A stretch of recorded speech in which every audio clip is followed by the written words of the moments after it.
moom heure bi war koon fekk ci prison bu dee justice bi moom na bopp kon dañuy déggee foofu ne justice bi am na benn mainmise bu nekk ci biir bu koy wax ne ko jaaral ñi tëjal ma kii bàyyil kii fii kee génne ko.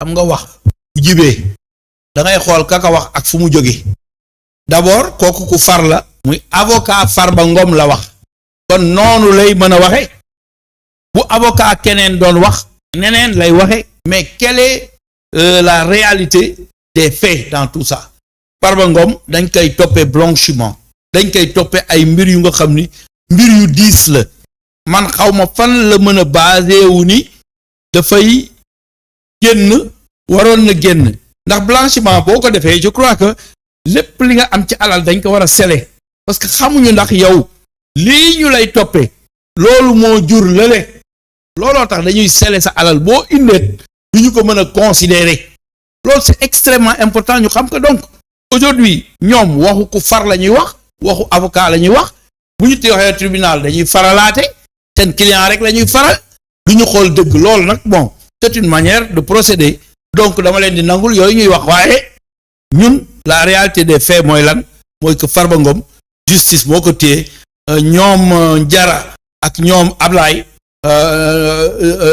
nu mu tuddati moo Sila ñoom ñëpp xam nañ leen ci éthique xam nañ leen ci déontologie xam nañ leen ci morale xam nañ leen ci liggéey ci seen teeyu bakkan lépp lu ñu def on a confiance en eux c'est pour parce que dañu am ñoom confiance que ñu teg leen foofu te ñu ngi dox liggéey bu am solo képp kuy wax nag di faral sa client c'est normal.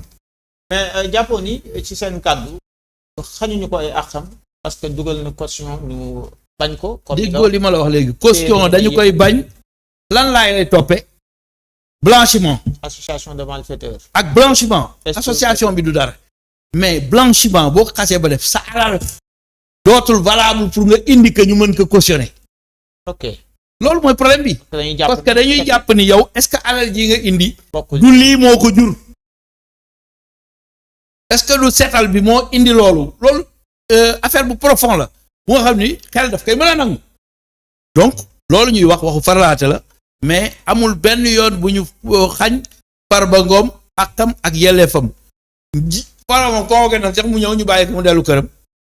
toogaat 15 jours convoqué ko ba yëf yë téye fu wóor ñu téye ko ni ko munoo dem Farba Ngom bu ñu ko libéré tey si sama xel bu gàtt du ma juge du ma dara waaye mën na dem détruire ay preuves mën na dem influencer ay nit mën na dem parce que xaalis la doon doxe influence la doon doxe mën na sax daw génn réew mi parce que am na ñu fi bëggoon daw loolu yëpp pour l'éviter ci li ma yaakaar moo tax kenn du ko may liberté provisoire bés bu ñu ko mayee it ma xam ni ñoom confiance la ñu def wala yoon la ñu teg ba may ko liberté provisoire mais loolu ñoom bu ñu dee def conférence de presse dañuy woon du ñu wax ñoom ba njëkkee génn sax dañuy woon ñoom du ñu wax wuy diñ ko teg yëpp kenn du ko wax bon c'est sur la table ñëpp xam nañ ni Farba Ngom a des biens à n'en plus en finir kenn xamul fu mu ko jëlee autant il était pas aussi riche que ça aujourd'hui il est riche comme Croesus loolu yëpp day attirer attention sénégalais dégg nga benn sénégalais naan Farba Ngom deful où sont les gens qui faisaient de petites manifestations déggatu leen fenn avocats yi ñoo fa def di wax ñoom nag loolu mooy seen métier wax rek.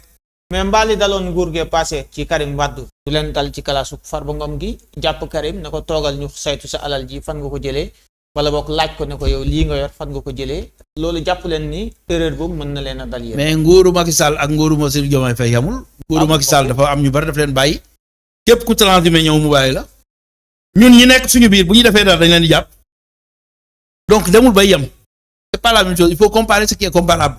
Karim Wade c'était une revanche bu ñu doon jël ci moom parce que c'était un potentiel candidat Farba Ngom ne candidat à rien sinon à la mairie de Kër Agnam kooku ça peut pas déranger au gouvernement donc ce qui est sûr et certain mooy les faits sont avérés que lii ñu ko war a toppee ñu koy toppee léegi nag il est présumé innocent mais justice daf ko téye Farba Ngom l'affaire Farba Ngom vraiment mi ngi si loxo yoon bëgguñu sax di si prononcé wu yan prononcé parce que xëy na li ñu wax moo tax ñu commandé ci waaye bu doon suñu sago kenn du ko téye par exemple parce que ñun yéenewuñu benn borom kër ñu téye la mais nag ku def luñ la war a téye dañ lay téye c'est ça aussi le problème.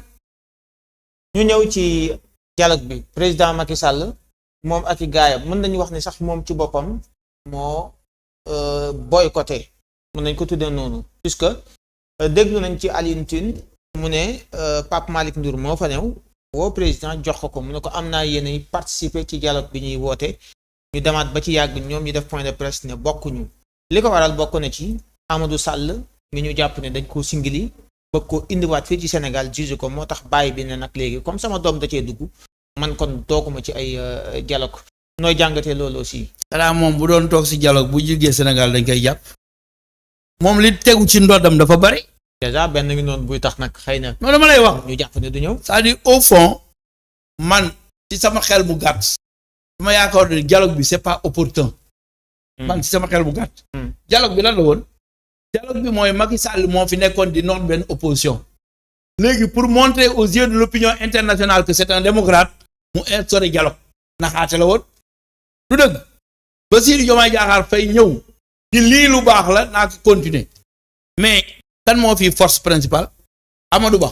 moo topp ci ñun di. ca ba ñuy gagné. waaw Amadou Ba est-ce que amul lu ñu koy toppee. bu fekkee ñi ñu war a dialoguer dafa am lu ñu leen di toppee mais nan la ñuy ñëwee ci dialogue bi. loolu aussi mooy problème bi.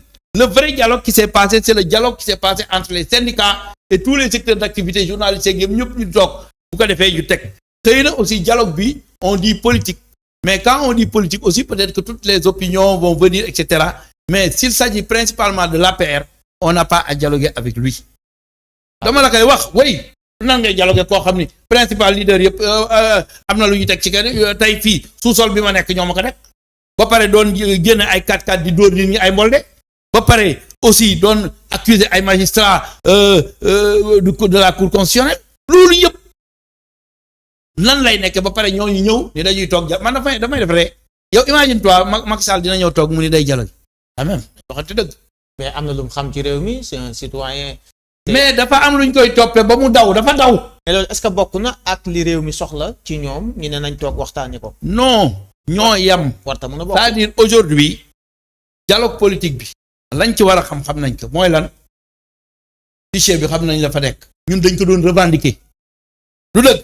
Bassirou Diomaye Diakhar Faye moom moo doon dem di toog ci dialogue yi. moom moo ñu doon représente le plus souvent. kon moom xam na lépp. fi mu ne yàlla daf ñu jox.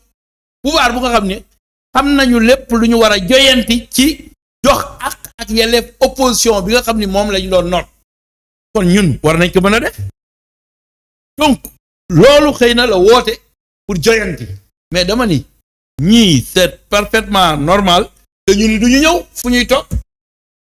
fi nit ñu war a toog. non déet. joxe seen gis-gis ne fichier bi lii ak lii. yow dafa nga ni Macky Sall dina ñëw moom il est responsable de tout ce qui se passe mu ñëw naan fichier bi. waxee ku koy déglu. Macky Sall lu ngeen ko mën a toppee. mais kenn du ko déglu. lan ngeen ko mën a toppee. non haute trahison lañ ko mën a toppee. c'est quelqu'un qui a mis son coude sous des dossiers. ça c'est de la trahison.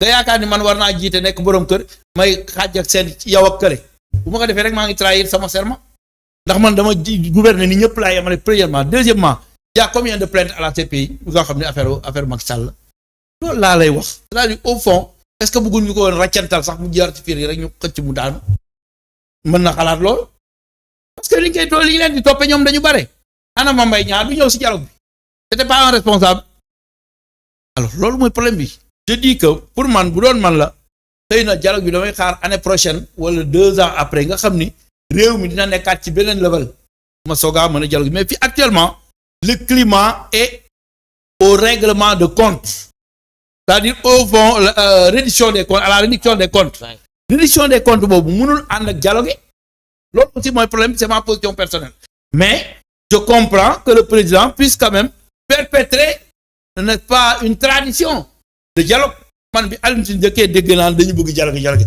daal di Alioune Tine toogal fële ñi def wax leen ñoo def nañ leen topp loolu nga war a wax waaye bul wax ay affaire dialogue. mais war nañ wax dialogue nag monsieur Lo. mais on a dialogué le 1er mai avec les syndicats je vous le dis les forces vives de la nation woo nañ leen autour d'une table dialogué ba pare léegi bu ñu leen woowaatee pour le dialogue politique peut-être les autres partis mais parti am na parti yu nga xam ne tey bu ñu fi toogee mais ils sont mal à l'aise même ci table dialogue bi parce qu'ils sont responsables de tout ce qui se passe sur le plan politique ils ont tué des gens ils ont massacré des gens ils ont emprisonné des gens mais ñooñu nan la ñu ñëw toog naan lañu dialogue dañuy rus sax looloo tax ñu def conférence de presse ni demuñu man xam naa lu tax c'est clair net et précis. kon yow da ngay confirmer li premier ministre wax ne amuñu problème politique bu ñu war a dialoguer président moom taxaw fee ne nañ ñëw dialogue yéen ngeen ne amu leen problème politique bu ñu war a toog di dialogue. premier ministre dàqul dialogue. c'est-à-dire tout ce que le président dit mën nañu ko topp def ko. oui parce que le président aussi il est du parti bul fàtte ni parti bi ñoo ko fal. aujourd'hui tout ce qu'il dit on le comprend mais on peut donner notre point de vue personnel sur ça pour dire que dialogue boobu mënoon na ñàkk mais à moins ñun on comprend sa position rassembleur sa position supérieure mais nous en tant que parti on peut avoir une position de parti par rapport à des choses mais ça n'empêche que nous le soutenons dans ce dialogue là. yaa ngi wax haute trahison mais est-ce que xam ngeen dëgg-dëgg haute trahison ci yenn processus lañ ko mën a jaar ba ne lii mooy haute trahison suñu constitution bi ba tey waxu ko est-ce que foofu tam laajul réforme. les gens n'ont rien compris. haute trahison mooy war sa askan.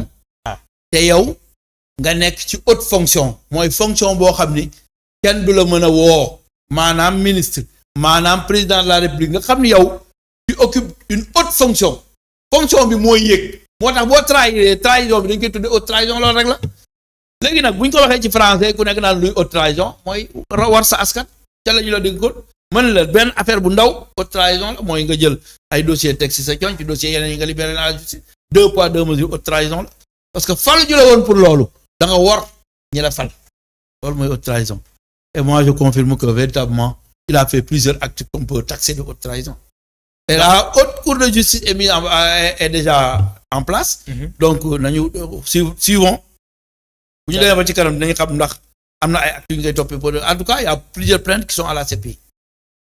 d'accord danañ ñëw ci haute cour de justice bi mais son fils Amadou Sall